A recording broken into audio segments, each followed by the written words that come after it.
Buenos días, yo les voy a hablar sobre la hiperglicemia no cetósica. La hiperglicemia no cetósica la podemos definir como un error congénito del metabolismo de la glicina. Ella va a causar una acumulación de la glicina en sangre, en orina y en cerebro. También se le conoce como encefalopatía hiperglicémica debido al grave trastorno que causa la acumulación de glicina en el cerebro, específicamente en el encéfalo. Es una enfermedad autosómica recesiva y tiene un amplio espectro de fenotipos clínicos. Son tres: el neonatal, el infantil y el de inicio tardío, que abordaremos más adelante. En términos generales, la hiperglicemia no cetósica se debe a una alteración en el sistema de clivaje de la glicina que la convierte en CO2, en NH3 y en tetrahidrofolato.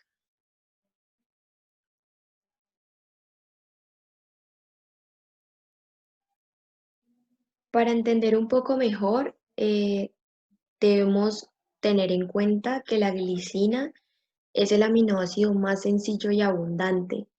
Es un aminoácido que no es esencial en la dieta humana, ya que la podemos formar a partir de otros compuestos, especialmente de otro aminoácido que es la serina. También está presente en altas concentraciones de colágeno y de gelatina y es un aminoácido glucogénico.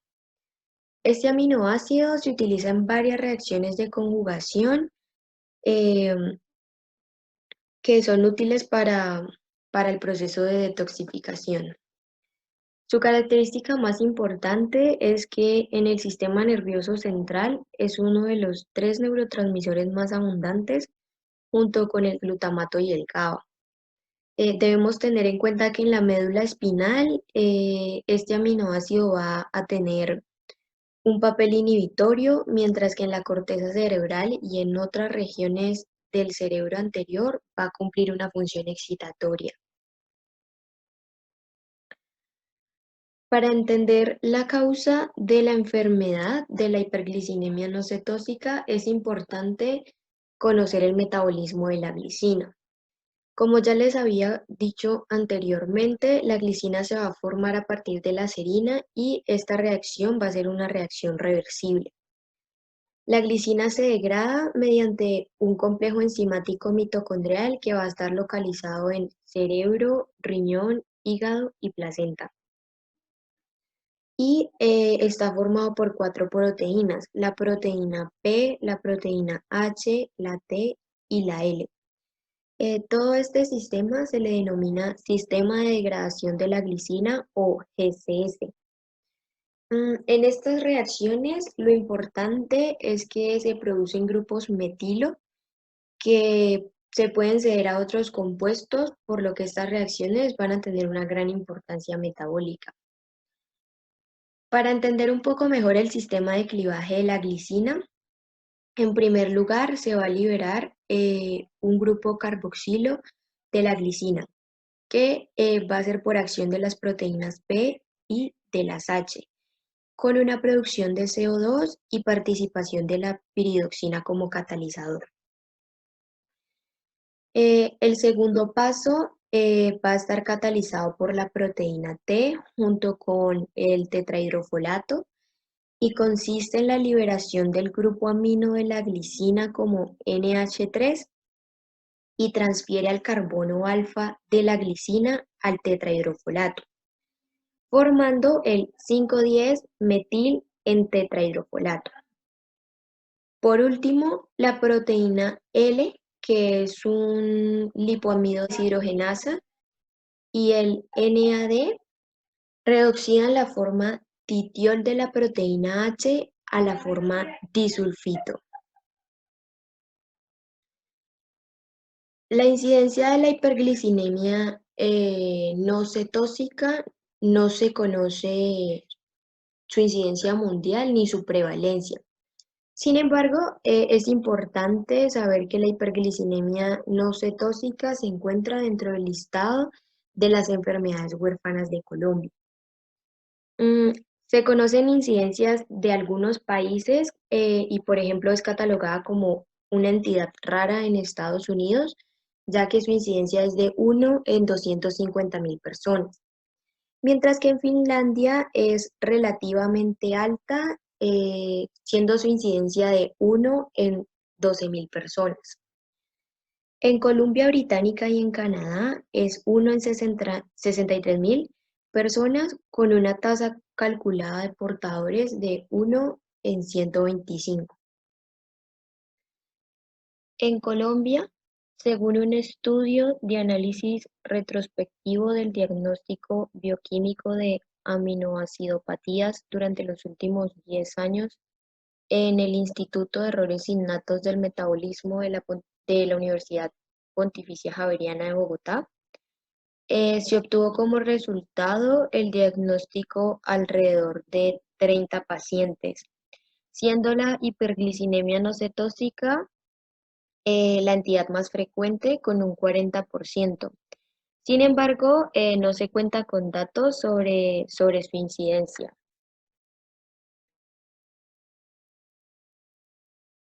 La herencia de la hiperglicinemia no cetóxica se hereda de forma autosómica recesiva, lo que significa que ambos padres van a ser portadores sanos de un gen mutado. En cada embarazo con los mismos padres, la probabilidad es de el 25% de que el niño obtenga el gen mutado por duplicado, es decir, uno de cada padre. En este caso, el niño va a contraer la enfermedad. La probabilidad de que el niño obtenga el gen mutado en un conjunto simple es del 50%, y esto significa que el niño se convierte en un portador saludable del gen mutado, al igual que los padres. Y por último, la probabilidad de que el niño no contraiga la enfermedad o se convierta en el portador del gen mutado es del 25%. Los síntomas. Eh, Teniendo en cuenta la edad de presentación, se puede clasificar en neonatal cuando se da en las primeras 4 semanas, infantil desde la quinta semana hasta los 2 años y la tardía mayor a los 2 años. Van a existir dos fenotipos, la forma típica y la forma atípica. La típica es la hiperglicinemia no cetósica clásica, que su causa es la deficiencia hereditaria de las subunidades proteicas de la enzima de escisión de glicina, mientras que la típica es la hiperglicinemia no cetósica variante, que es causada por la deficiencia del lipoato de cofactor. Las primeras manifestaciones pueden ocurrir al nacimiento o en las primeras semanas de vida, aunque el daño neurológico puede ya haberse iniciado intraútero. Las consecuencias del efecto inhibidor de la glicina van a ser hipotonía, crisis de apnea, episodios de hipo, aumento de los reflejos osteotendinosos. Y como consecuencia de su papel excitotóxico, aparecen convulsiones, retraso mental y alteraciones en el desarrollo cerebral. En general, se dice que el curso de la enfermedad es rápido, aunque existen excepciones. Mm, la mayoría de pacientes va a presentar la forma neonatal, que es potencialmente mortal, y las manifestaciones de la enfermedad pueden ir desde leves a graves. Mm, Dentro de las manifestaciones se incluye la letargia, que puede llegar a coma, hipotonía, hipo, espasmos mioclónicos y trastornos de la respiración y de la deglución. También déficit intelectual, espasticidad y convulsiones intratables.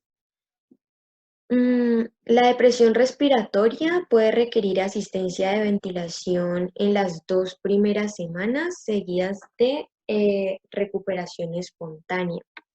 Los pacientes van a presentar un patrón de supresión de estallido en el electroencefalograma. También se puede presentar que el cuerpo calloso sea pequeño o malformaciones en la fosa posterior con hidrocefalia. Todos los pacientes van a tener difusión restringida en la resonancia magnética en los tractos largos ya mielinizados al nacer. Los pacientes con una forma atenuada presentan convulsiones tratables, retraso del desarrollo variable y corea. También pueden presentar hiperactividad, parálisis de la mirada vertical y bueno, las convulsiones son tratables. Estos síntomas pertenecen a la forma infantil que en la mayoría se presentan a los 6 meses de nacido. Y por último estaría la de comienzo tardío, que en la mayoría de los casos se va a presentar al primer año. Sus síntomas más comunes son la diplegia espástica progresiva, la atrofia óptica, pero no hay deterioro cognitivo ni convulsiones. Mm, la etiología. Se conocen mutaciones en 3 genes que causan la encefalopatía por glicina. Sin embargo, los más comunes son el gen GLDC localizado en el cromosoma 9p22 y el AMT localizado en el cromosoma 3p21. Estos genes codifican los componentes de las proteínas P y las proteínas T respectivamente, del complejo de glicina descarboxilasa, es decir, el GCS.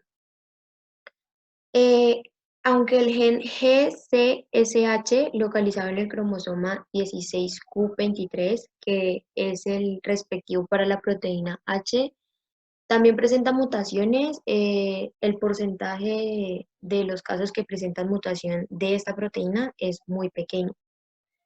Alrededor del 70% de los niños con encefalopatía por glicina tienen mutación del gen GLDC, mientras que el 20% tienen una mutación en AMT. En al menos el 1% se cree que la enfermedad se debe a la proteína H que no funciona correctamente. En el 5% de aquellos con función deteriorada de GCS y concentración elevada de glicina, no se han detectado mutaciones en los genes que codifican las proteínas P, H y T, y en cambio se han encontrado mutaciones en otros genes que son importantes para el funcionamiento de el GCS. Respecto a la proteína L, aún no se ha encontrado el gen.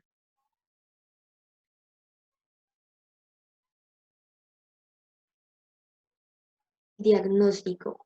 La encefalopatía por glicina debe sospecharse en casos de niveles elevados de glicina en sangre y líquido cefalorraquídeo y pues se realiza básicamente cuantificando la glicina en plasma y en el líquido cefalorraquídeo. De igual manera se establece la relación entre estas dos determinaciones. El valor normal de la glicina en plasma, aquí se presentan los valores normales. Sin embargo, en varios estudios se planteaba que iba desde 266 hasta 126 micromoles por litro. Y la relación de glicina en líquido cefalorraquídeo a plasma se encontraba entre 0,01 y 0,04. Sin embargo, se plantea que cuando la relación de líquido cefalorraquídeo a plasma es mayor de 0,08, es diagnóstico para la forma típica de la hiperglicinemia no cetósica. Y se debe tener en cuenta que tiene que tener un perfil normal de ácidos orgánicos en la orina. El diagnóstico Se puede confirmar enzimáticamente midiendo la actividad del CGS con una muestra biopsiada de hígado o con una prueba de aliento con 3-S-glicina. También puede confirmarse con un test genético y en la mayoría de los casos, cuando se hace este test, el 98% de los diagnósticos es cuando se hace el test para los genes de GLDC y AMT, es decir, el de la proteína P y el de la proteína T. Estos estudios, o sea, los de enzimas y el test genético, tienen un alto costo, por lo tanto, el más utilizado es la cuantificación de la glicina en líquido cefalorraquídeo y plasma en nuestro país. Mm, en la resonancia magnética del cerebro también se puede revelar hipogénesis del cuerpo calloso con giros anormales e hipogénesis del cerebelo en la forma neonatal. El electroencefalograma, realizado pues en las 2 primeras semanas de vida, muestra un característico patrón de estallido o supresión y este pues hallazgo ha sido informado en recién nacidos de 2 días de vida. Este patrón cambia y a los 3 meses de edad se puede observar un trazado de ipsiarritmia. Se dice que para la etapa neonatal este electroencefalograma tiene una gran importancia para el diagnóstico. El tratamiento. No existe ningún tratamiento eficaz, sin embargo, en pacientes con enfermedad leve, el tratamiento con benzoato de sodio se utiliza para normalizar los niveles de glicina en plasma. Y la ketamina se utiliza para bloquear los receptores de glutamato. Eh, lo que van a hacer es que van a controlar las convulsiones y van a mejorar el resultado pues, del desarrollo neurológico.